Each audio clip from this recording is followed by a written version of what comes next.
The trim out is the last step in a new electrical installation. You can see that all of our finish work is done. Now we can finally hook up all the switches, receptacles, light fixtures, and appliances. We've mounted the boxes properly because they're flush with the surface of the drywall, or a little behind it. Code allows the boxes to be recessed up to 1/4 inch back from the drywall. This part of the job is pretty simple. Just consult your plan and hook up the appropriate device to each box and put on the cover plate. The color coding on the screws makes this pretty easy. If it isn't clear on the fixture you're dealing with, well, then there are other indications. The ground screw connects to the mounting strap. It's a hexagonal screw and it's often labeled with the letters GR. The hot side of an outlet is always on the side with the shorter slot on the face, and the neutral side always has the longer slot on the face.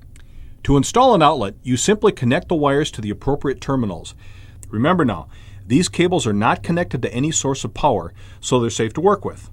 If you ever need to work on powered cables, be sure to turn off the breakers for the affected circuits back at the service panel. Then use a circuit tester like this to make sure the power's off. It'll light up if the power's on. And it's not a bad idea to post a warning to keep everybody from flipping the breakers back on. After stripping the end, use a needle nose pliers to bend the wire into a small hook. Fit that around the screw itself and tighten the screw down. By the way, you get the surest connection if the hook goes clockwise to the screw. Follow that procedure for each of the leads and the ground. Once all the leads are connected, you can push the cables back into the box and secure the outlet to the box by driving in the screws attached to the mounting ears on the top and bottom. To wire a series of outlets, you sometimes see the incoming leads attached to one pair of brass and silver screws with the outgoing leads attached to the second pair. But electricians will generally use pigtails in a situation like that. They first separate the leads by color, twist each set together with a 6 to 8 inch wire of the same color, and then secure each set with a wire connector. These shorter pieces are the pigtails which get connected to the device. The most critical device in power in kitchens, bathrooms, basement, and garages is a GFCI receptacle, which stands for Ground Fault Circuit Interrupt. It'll cut power instantly if it senses a short circuit or other faults that would otherwise be quite dangerous. Here's how it works. A GFI receptacle constantly monitors how much current is going out to a device on the hot lead and how much is coming back on the neutral. Normally, these two amounts of current are the same. In a fault situation, the dangerous current is the current that doesn't come back on the neutral. This current might be trying to return to ground through other routes, possibly through a person who's in contact with water. A GFI senses differences in current as small as 5/1000ths of an amp and shuts off the power within a 40th of a second. They're wired a little bit differently than regular outlets. Well, for one thing, they've got 2 extra screws. These hot and neutral screws are labeled line. This is where the incoming power is attached. Then these extra screws, labeled load, feed power out to the other outlets. Any outlets attached to the load side will also receive GFI protection from this device. So we'll wire this receptacle to the right side of the sink to the first GFI and get GFI protection without having to use a second GFI device. Now we'll show you how to install a few different types of light fixtures, starting with what's known as a retrofit recessed light. It's similar to the rough-in model we put in before, but it goes in after you finish installing drywall and cabinets. Most come with a template to help you mark the opening you'll need to cut in the ceiling. The advantage here is you can position the lights exactly where you need them in relation to your countertops, islands, and other features. The trick is to run all the wiring you'll need during rough-in or figure out a way after the fact to get cabling into the joist space. Like the rough-in model, the retrofit lights come with a metal box where you make the necessary hot, neutral, and ground connections, twisting the wires and capping them with the appropriate connectors. The beauty of the retrofit unit is that it will fit up through the opening, with the tail going in first and the can following behind. To secure it, there'll be clips that push down against the top of the drywall, while the rim of the can locks in tight against the bottom of the drywall. Various trim kits are available to finish off recessed lights. They work on both the retrofit and rough-in versions. They're generally attached with spring clips that hook into the pre-cut holes in the light's metal housing. Bear in mind that most codes require airtight boxes if they're going into an insulated space. Light switches are fairly simple to connect. although it's a little different from the outlet we showed you earlier. Like outlets, switches come with a grounding screw where you attach the ground wire. But instead of connecting a black lead and a white lead to the switch, you connect two black leads to the two terminals. That's because a switch basically interrupts the flow of power to the fixture, so a black lead from your power source is connected to one terminal, and the black lead going to the fixture is connected to the other one. The white leads are connected to each other, but not to the switch.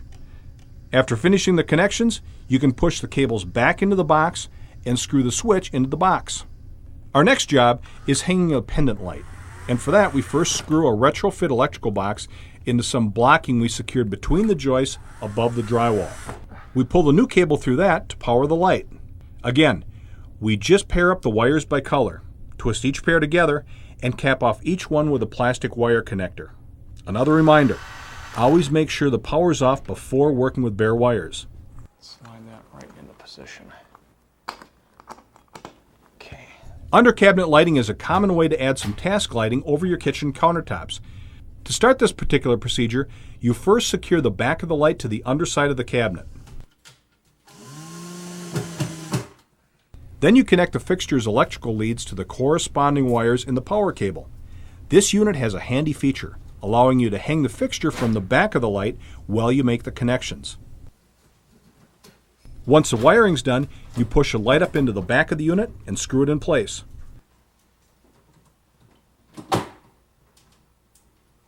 Then you insert the bulbs, fluorescent in this case, and snap the cover in place to finish the light. Low voltage puck lighting is another common form of task lighting.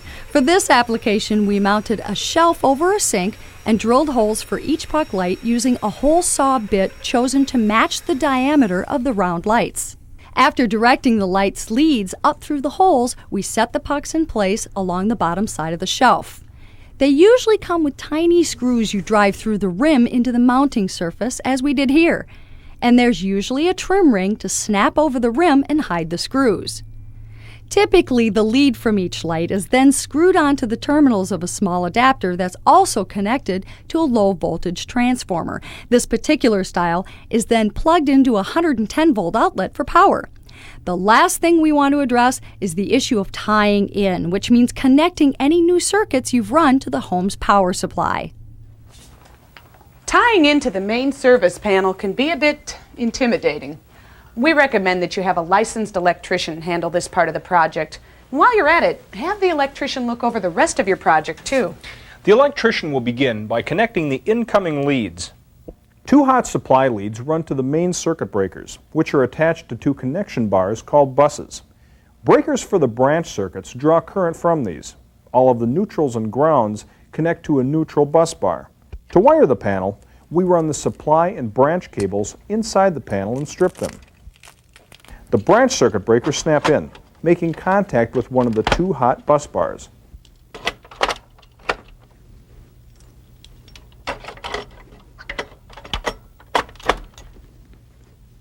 A copper ground wire runs out to a stake in the ground or to the house's cold water pipes, depending on local codes. This ground wire is connected to the neutral bus bar.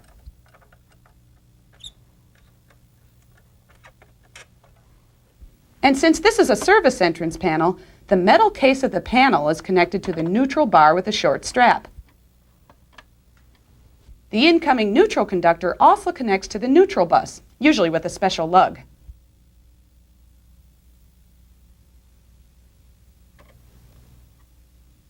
And the two incoming hot leads connect to the main breakers.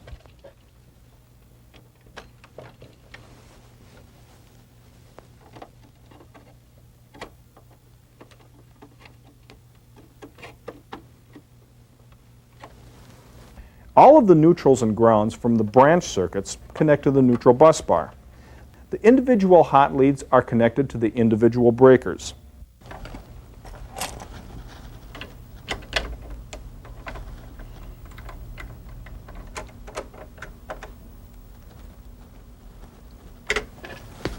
Now remember, this is just an overview of how a service panel is installed.